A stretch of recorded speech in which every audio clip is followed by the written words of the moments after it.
राधे राधे, हरे कृष्ण। आप सभी श्रोताओं को सफला एकादशी की हार्दिक शुभकामनाएं।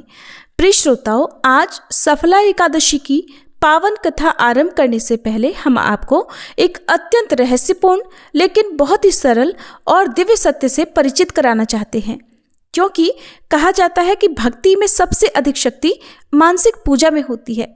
और जब मन श्रद्धा से भर जाता है तो हृदय समर्पण से पिघल जाता है और आंखों में ईश्वर के प्रति प्रेम की नमी उतर जाती है। तब उस क्षण में की गई पूजा सहस्त्र दीप जलाने से भी अधिक प्रभावशाली होती है। शास्त्रों में कहा गया है, भगवान को फूल, पत्ते, फल या जल नहीं, बल्कि भाव, विश्वास और समर्पण सबसे अधिक प्रिय है। और आज जब हम सफला एकादशी की कथा सुनने जा रहे हैं तो उससे पहले आवश्यक है कि हम सब का मन भी उसी पवित्र भाव से भर जाए, जिससे कथा का पुण्य कई गुना बढ़ जाता है। तो आइए आज पहले हम सुनेंगे कि कैसे मानसिक पूजा बिना किसी भौतिक सामग्री के आपके जीवन में भी चमत्कार ला सकती है। एक बार की बात है, एक महान भक्त ब्राह्मण थे और वो मंदिर की पूजा बहुत शानदार ढंग से करना चाहते थे, लेकिन इतनी सेवा पूजा के लिए उनके पास समय तो था लेकिन धन नहीं था। अब एक दिन की बात है कि वह एक भागवत पाठ में बैठे हुए थे और उन्होंने सुना कि श्री कृष्ण तो मन के भीतर भी पूजे जा सकते हैं, जरूरी नहीं कि बाहर की सामग्रियों से मंदिर में बिठाकर ही उनकी पूजा की जाए। अब तो उन्होंने इस अवसर का खूब लाभ उठाया, क्योंकि एक तो वह बहुत दिनों से सोच रहे थे कि भगवान की पूजा मैं बहुत अच्छे ढंग से करना चाहता हूँ, खूब धूमधाम से, तरह तरह की सामग्रियों से, महंगी महंगी वस्तुओं से। अब जब भागवत में उन्हें ये पता चला कि इन सभी सामग्रियों को मन से भी भगवान को अर्पित किया जा सकता है, तो वे बड़े प्रसन्न हुए। उनकी इस समस्या का समाधान उन्हें मिल चुका था कि मानसिक पूजा करने से उनके पास जो धन का अभाव था वो भी पूरा हो जाएगा और उनकी जो इच्छा है श्री कृष्ण की धूमधाम से सेवा पूजा की, वो भी पूरी हो जाएगी। अब वो समझ गए कि मन के भीतर मैं कान्हा की पूजा कर सकता हूँ। तो वो गोदावरी नदी में स्नान करने के बाद एक पेड़ के नीचे एक दिन बैठे हुए थे और अपने मन में देखिए वो कैसी कल्पना कर रहे हैं कि मन ही मन वो कल्पना कर रहे थे कि एक बहुत सुंदर उन्होंने सिंहासन बनाया है, जिसमें खूब हीरे मोती जड़े हुए हैं। और वह हीरे मोती जड़ा हुआ सिंहासन खूब दमक रहा था, चमक रहा था। अब उसी चमकते हुए बहुत सुंदर मूल्यवान सिंहासन पर उन ब्राह्मण ने मानसिक कल्पना करते हुए अपने कान्हा जी को विराजित किया और कान्हा जी को उन्होंने खूब महंगी पोशाक धारण कराई थी। एक से एक महंगे मणि माणिक के जड़े हुए गहने आदि उन्हें धारण करवाए थे। अब वह ब्राह्मण देवता एक साथ ही तो इतनी सारी नदियों का जल लाकर अपनी कान्हा का अभिषेक नहीं करा सकते थे, तो उन्होंने मन ही मन में गंगा जी, यमुना जी, गोदावरी, नर्मदा और कावेरी का स्मरण किया। इन सभी नदियों के जल का एक साथ वो मानसिक अभिषेक करने लगे। फिर अभिषेक करने के बाद खूब तरह तरह के ताजे सुंदर सुंदर रंग बिरंगे फूलों से उनका श्रृंगार करने लगे और उन्हीं सुंदर सुंदर फूलों से उन्होंने अपने कान्हा के लिए माला बनाई और माला के साथ उनके विग्रह का खूब श्रृंगार और पूजन भी साथ साथ चल रहा था। अब श्रृंगार अभिषेक करने के बाद में उन्हें स्मरण हुआ कि मेरे कान्हा तो बहुत देर से भूखे होंगे, क्यों ना आज उनके लिए तरह तरह का स्वादिष्ट व्यंजन पकाया जाए। और व्यंजन भी क्यों, 56 भोग आज तो मैं अपने कान्हा के लिए तैयार करूँगा, मेरे पास तो धन का अभाव है ही नहीं। अब तो वह शुद्ध देसी घी में कान्हा के लिए भोग तैयार कर रहे थे। आज उनकी इच्छा हुई कि क्यों ना कान्हा को आज घी में भुने हुए मीठे चावल खिलाए जाएं। तो वह उनके लिए मीठे चावल पका रहे थे, जिसे परमान्ना कहा जाता है। अब वह भक्त ब्राह्मण ये देखना चाहते थे कि कहीं वह भोग गर्म ज़्यादा तो नहीं है, क्योंकि परमान्ना का भोग ठंडा लगाया जाता है, गर्म नहीं लगाया जाता। अब यही देखने के लिए उन भक्त ब्राह्मण ने जैसे ही परमान्ना में अपनी उंगली डालकर चेक करना चाहा कि उनकी उंगली जल गई, क्योंकि वह गर्मा गर्म था। तब उनका ध्यान टूटा, क्योंकि वहाँ तो कुछ भी नहीं था, लेकिन वो जो मानसिक भाव में इतने डूबे हुए थे, अपनी सुध-बुध ऐसी खो बैठे थे कि उन्हें ये भी नहीं पता था कि ये सारा भाव वो मन से कर रहे हैं और मानसिक रूप से ही परमान्ना तैयार कर रहे हैं, लेकिन उनके भाव सच्चे थे और वो सच्चे मन से ही परमन्ना को ये चेक करना चाहते थे कि कहीं वो ज़्यादा गर्म तो नहीं है, कहीं उनके कान्हा का मुंह तो नहीं जल जाएगा। अब उसी भाव में डूबे हुए जैसे ही उन्होंने परमन्ना में उंगली डाली, उनकी उंगली जल गई। अब जब उनका ध्यान टूटा तो वहाँ उन्होंने क्या देखा कि वहाँ तो कुछ भी नहीं है, बल्कि वो तो एक पेड़ के नीचे बैठे हुए हैं और ये सब कुछ उनके भीतर ही भीतर उनके मन में चल रहा था। वो मन में ही ये सब कुछ कर रहे थे। अब उन्होंने अपनी उंगली देखी, वो तो जली हुई थी। ये देखकर वो हैरान रह गए कि ऐसा कैसे हो सकता है।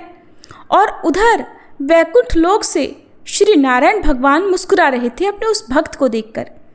उन्हें मुस्कुराते देखकर देवी लक्ष्मी ने पूछा, प्रभु आप क्यों मुस्कुरा रहे हैं? कारण मुझे भी तो बताइए। तब भगवान ने देवी को धरती लोक पर बैठे उस भक्त की ओर इशारा करके कहा, देवी वो देखिए, मेरा एक भक्त ऐसा है, कितना अनोखा है, जो मेरी इस तरह भाव से पूजा करता है। अब मेरे दूतों को तुरंत भेजा जाए उसे वैकुंठ लाने के लिए। तो भक्ति योग इतना अच्छा है, मानसिक भाव इतना अच्छा है कि भले ही आपके पास भगवान की भव्य पूजा के लिए साधन ना हो और आपके पास घंटों बैठकर पूजा करने का समय भी ना हो, तब भी आप अपने मन के भीतर सच्चे भाव से सब कुछ कर सकते हैं। अब आप सभी श्रद्धालुओं के समक्ष सफला एकादशी की पावन कथा प्रस्तुत की जा रही है। आप सब भी इस कथा को ध्यानपूर्वक सुनकर अपने जीवन को अवश्य ही सफल बनाएं। मोक्षदा एकादशी की कथा सुनकर धर्मराज युधिष्ठिर ने प्रसन्न होते हुए श्री कृष्ण से कहा, हे कमल नयन, मोक्षदा एकादशी की व्रत कथा सुनकर मैं तो धन्य हो गया। अब आप पौष मास के कृष्ण पक्ष की एकादशी की महिमा बताने की भी कृपा करें। उस एकादशी का क्या नाम है, उस दिन किस देवता की पूजा होती है और उसके व्रत का विधान क्या है। मुझ पर कृपा करते हुए ये सब आप मुझे विस्तार पूर्वक बताइए। तब धर्मराज युधिष्ठिर की जिज्ञासा सुनकर श्री कृष्ण ने कहा, हे कुंती पुत्र, तुम्हारे प्रेम के कारण मैं तुम्हारे प्रश्नों का विस्तार सहित उत्तर देता हूँ। अब तुम इस एकादशी व्रत का महात्म्य सुनो। हे धर्मराज, इस एकादशी के द्वारा भगवान श्री विष्णु को शीघ्र ही प्रसन्न किया जा सकता है। पौष माह के कृष्ण पक्ष की एकादशी का नाम सफला है। इस एकादशी के आराध्य देव नारायण हैं। इस एकादशी के दिन श्रीमन नारायण जी की विधि के अनुसार श्रद्धापूर्वक पूजा करनी चाहिए। हे पांडुनंदन, इसे सत्य जानो कि जिस तरह नागों में शेषनाग, पक्षियों में गरुड़, ग्रहों में सूर्य चंद्र, यज्ञों में अश्वमेध और देवताओं में भगवान विष्णु श्रेष्ठ हैं, उसी प्रकार व्रतों में एकादशी व्रत श्रेष्ठ है। हे धर्मराज, एकादशी का व्रत करने वाले व्यक्ति भगवान श्री हरि को अति प्रिय हैं। इस एकादशी में नींबू, नारियल, नैवेद्य आदि अर्पण करके भगवान नारायण का पूजन करना चाहिए। मनुष्य को 5 सहस्त्र वर्ष तपस्या करने से जिस पुण्य फल की प्राप्ति होती है, वही पुण्य श्रद्धापूर्वक रात्रि जागरण सहित सफला एकादशी का उपवास करने से मिलता है। हे युधिष्ठिर महाराज, अब तुम सफला एकादशी की कथा भी ध्यानपूर्वक सुनो। प्राचीन समय में चंपावती नगरी में महिष्मान नामक एक राजा राज्य करता था। उसके 4 पुत्र थे। उसका सबसे बड़ा लुम्पक नाम का पुत्र महापापी और दुष्ट था। वह हमेशा पर स्त्री गमन में और वेश्याओं के यहाँ जाकर अपने पिता का धन व्यय किया करता था। देवता, ब्राह्मण, वैष्णव आदि सुपात्रों की निंदा करके वह अति प्रसन्न होता था। सारी प्रजा उसके कुकर्मों से बहुत दुखी थी, परंतु युवराज होने के कारण सब चुपचाप उसके अत्याचारों को सहन करने को विवश थे और किसी में भी इतना साहस नहीं था कि कोई राजा से उसकी शिकायत करता। परंतु बुराई अधिक समय तक पर्दे में नहीं रहती। एक दिन राजा महिष्मान को लुम्पक के कुकर्मों का पता चल ही गया। तब राजा अत्यधिक क्रोधित हुआ और उसने लुम्पक को अपने राज्य से निकाल दिया। पिता द्वारा त्यागते ही लुम्पक को और सभी ने भी त्याग दिया। अब वह सोचने लगा कि मैं क्या करूं, कहाँ जाऊं। अंत में उसने रात्रि को पिता के ही राज्य में चोरी करने की ठानी। वह दिन में राज्य से बाहर रहने लगा और रात्रि को अपने पिता की नगरी में जाकर चोरी और अन्य बुरे कर्म करने लगा। रात में वह जाकर नगर के निवासियों को मारता और कष्ट देता। वन में वह निर्दोष पशु पक्षियों को मारकर उन्हें खा जाया करता था। किसी किसी रात जब वह नगर में चोरी आदि करते पकड़ा भी जाता तो राजा के डर से पहरेदार उसे छोड़ देते थे। कहते हैं कि कभी कभी अनजाने में भी प्राणी ईश्वर की कृपा का पात्र बन जाता है। ऐसा ही कुछ हुआ लुम्पक के साथ भी। जिस वन में वह रहता था वह वन भगवान को भी बहुत प्रिय था और उस वन में एक प्राचीन पीपल का वृक्ष था और उस वन को सभी लोग देवताओं का क्रीड़ा स्थल मानते थे। वन में उसी पीपल के वृक्ष के नीचे महापापी लुम्पक रहने लगा। कुछ दिनों बाद पौष मास के कृष्ण पक्ष की दशमी तिथि के दिन वस्त्रहीन होने के कारण लुम्पक तेज ठंड से मूर्छित हो गया। ठंड के कारण फिर वह रात को सो ही नहीं सका और उसके हाथ पैर अकड़ गए। बड़ी मुश्किल से, बड़ी कठिनाई से वह रात बीती, किंतु सूर्य उदय होने पर भी उसकी मूर्छा नहीं टूटी और वह ज्यों का त्यों पड़ा रहा। सफला एकादशी की दोपहर तक वह पापी मूर्छित ही पड़ा रहा। जब सूर्य के तपने से उसे कुछ गर्मी मिली तब दोपहर में कहीं उसे होश आया और वह अपने स्थान से उठकर किसी तरह चलते हुए वन में भोजन की खोज में भटकने लगा। उस दिन वह शिकार करने में असमर्थ था, इसलिए पृथ्वी पर गिरे हुए फलों को लेकर पीपल के वृक्ष के नीचे गया। तब तक भगवान सूर्य अस्ताचल को प्रस्थान कर गए थे, अर्थात सूर्यास्त हो चुका था। भूखा होने के बाद भी वह उन फलों को नहीं खा सका, क्योंकि कहाँ तो वह नित्य जीवों को मारकर उनका मांस खाया करता था और आज कहाँ उसे खाने को ये फल मिले थे। उसे फल खाना बिल्कुल भी अच्छा नहीं लगा, इसलिए उसने उन फलों को पीपल की जड़ के पास रख दिया और दुखी होकर बोला, हे ईश्वर, ये फल आपको ही अर्पण है, इन फलों से तो आप ही तृप्त होइए। ऐसा कहकर वह रोने लगा और रात को उसे नींद नहीं आई। वह सारी रात रोता रहा। इस प्रकार उस पापी से अनजाने में ही एकादशी का उपवास हो गया। उस महापापी के इस उपवास और रात्रि जागरण से भगवान श्रीहरि अत्यंत प्रसन्न हुए और उसके सभी पाप नष्ट हो गए। सुबह होते ही एक दिव्य रथ अनेक सुंदर वस्तुओं से सजा हुआ आया और उसके सामने खड़ा हो गया। ठीक उसी समय आकाशवाणी हुई, हे युवराज, भगवान नारायण के प्रभाव से तेरे सभी पाप नष्ट हो गए हैं। अब तू अपने पिता के पास जाकर राज्य प्राप्त कर। और जब वह आकाशवाणी लुम्पक ने सुनी तो वह अत्यंत प्रसन्न होते हुए बोला, हे प्रभु, आपकी जय हो। ऐसा कहकर उसने सुंदर वस्त्र धारण किए और फिर अपने पिता के पास गया। पिता के पास पहुंचकर उसने सारी कथा पिता को सुनाई। पुत्र के मुख से सारा वृतांत सुनने के बाद पिता ने अपना सारा राज्य तुरंत ही पुत्र को सौंप दिया और स्वयं वन में चला गया। अब लुम्पक शास्त्रानुसार राज्य करने लगा। उसकी पत्नी, पुत्र आदि भी श्री विष्णु के परम भक्त बन गए। फिर वृद्धावस्था आने पर वह अपने पुत्र को राज्य सौंपकर भगवान का भजन करने के लिए वन में चला गया और अंत में परम पद को प्राप्त हुआ। भगवान श्री कृष्ण कथा समाप्त करते हुए धर्मराज युधिष्ठिर से कहते हैं, हे धर्मराज, जो मनुष्य श्रद्धा और भक्ति पूर्वक इस सफला एकादशी का उपवास करते हैं उनके सभी पाप नष्ट हो जाते हैं और अंत में उन्हें मुक्ति प्राप्त होती है। हे युधिष्ठिर, जो मनुष्य इस सफला एकादशी के महात्म्य को नहीं समझते उन्हें तो पूंछ और सींगों से विहीन पशु ही समझना चाहिए। सफला एकादशी के महात्म्य को पढ़ने अथवा श्रवण करने से प्राणी को राजसूय यज्ञ के समान फल प्राप्त होता है। कथा का सार ये है कि ये सफला एकादशी की कथा हमें भगवान के अति कृपालु होने का भान कराती है। अगर कोई मनुष्य अज्ञानवश अनजाने में भी प्रभु का स्मरण कर लेता है तो भी उसे पूर्ण फल की ही प्राप्ति होती है। अगर मनुष्य निश्चल भाव से अपने पापों की क्षमा मांगे तो भगवान उसके बड़े से बड़े पापों को भी क्षमा कर देते हैं। लुम्पक जैसा महापापी भी भगवान श्री हरि की कृपा से ही वैकुंठ का अधिकारी बना। सफला एकादशी व्रत कथा समाप्त। प्रिय श्रोताओं, एकादशी के दिन अगर अपने पापों का प्रायश्चित करने के साथ साथ पाप नाशन स्तोत्र का पाठ पढ़ा या सुना जाए तो समस्त पापों का नाश होता है और भगवान विष्णु की कृपा प्राप्त होती है। तो अब आप सभी सुनिए पाप नाशन स्तोत्र का हिंदी अनुवाद।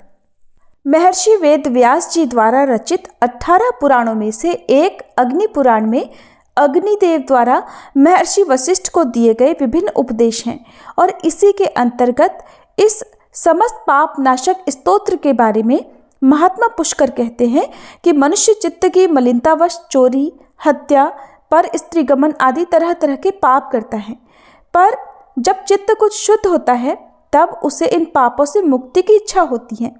उस समय भगवान नारायण की दिव्य स्तुति करने से समस्त पापों का प्रायश्चित पूर्ण हो जाता है। इसलिए इस दिव्य स्तोत्र का नाम समस्त पाप नाशक स्तोत्र है। महात्मा पुष्कर कहते हैं, सर्वव्यापी श्री विष्णु को सदा नमस्कार है, श्री हरि विष्णु को नमस्कार है।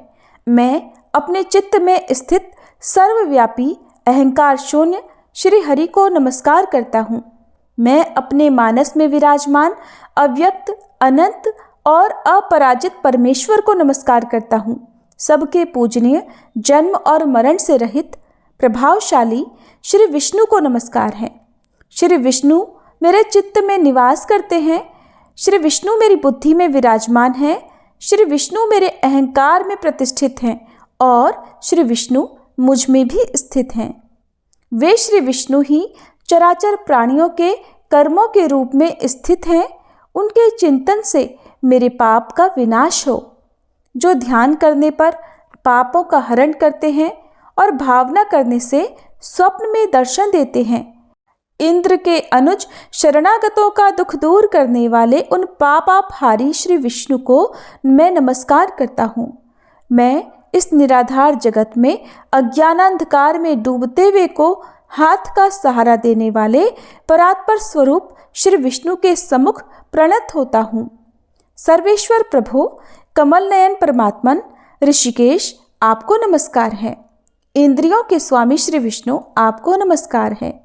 हे नरसिंह, अनंत स्वरूप गोविंद, समस्त भूत प्राणियों की सृष्टि करने वाले केशव, मेरे द्वारा जो दुर्वचन कहा गया हो अथवा पाप पूर्ण चिंतन किया गया हो, मेरे उस पाप का प्रशमन कीजिए, आपको नमस्कार है।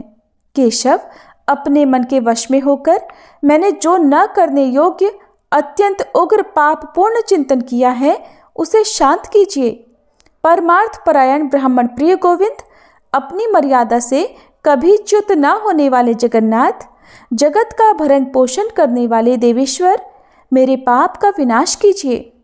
मैंने मध्याह्न, अपराह्न, सायंकाल एवं रात्रि के समय जानते हुए अथवा अनजाने शरीर, मन एवं वाणी के द्वारा जो पाप किया हो, पुंडरीकाक्ष, ऋषिकेश, माधव, आपके इन 3 नामों के उच्चारण से मेरे वे सब पाप क्षीण हो जाएं।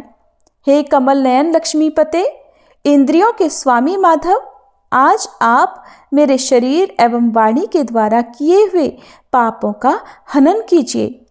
आज मैंने खाते, सोते, खड़े, चलते अथवा जागते हुए मन, वाणी और शरीर से जो भी नीच एवं नरक की प्राप्ति कराने वाला सूक्ष्म अथवा स्थूल पाप किया हो, भगवान वासुदेव के नामोच्चारण से वे सब विनष्ट हो जाएं। जो परब्रह्म, परम धाम और परम पवित्र हैं, उन श्री विष्णु के संकीर्तन से मेरे सब पाप लुप्त हो जाएं।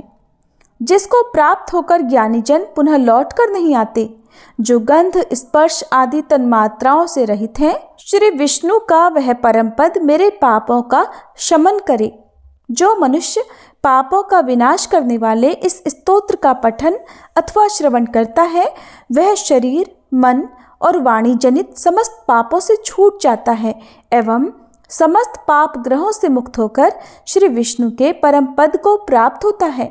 इसलिए किसी भी पाप के हो जाने पर इस स्तोत्र का जप करें। यह स्तोत्र पाप समूहों के प्रायश्चित के समान है। कृच्छ्र आदि व्रत करने वालों के लिए भी यह श्रेष्ठ है। स्तोत्र, जप और व्रत रूप प्रायश्चित से संपूर्ण पाप नष्ट हो जाते हैं। इसलिए भोग और मोक्ष की सिद्धि के लिए इनका अनुष्ठान करना चाहिए। अगर स्तोत्र का पुण्य अपने पितरों को समर्पित कर दिया जाए तो पितरों को भी मोक्ष मिल जाता है और उन्हें भी नरक से मुक्ति मिल जाती है। ये थी आज की वीडियो। अगर आपने कथाओं को अंत तक सुना है तो वीडियो को लाइक करके कमेंट बॉक्स में हरे कृष्ण जरूर लिखिएगा।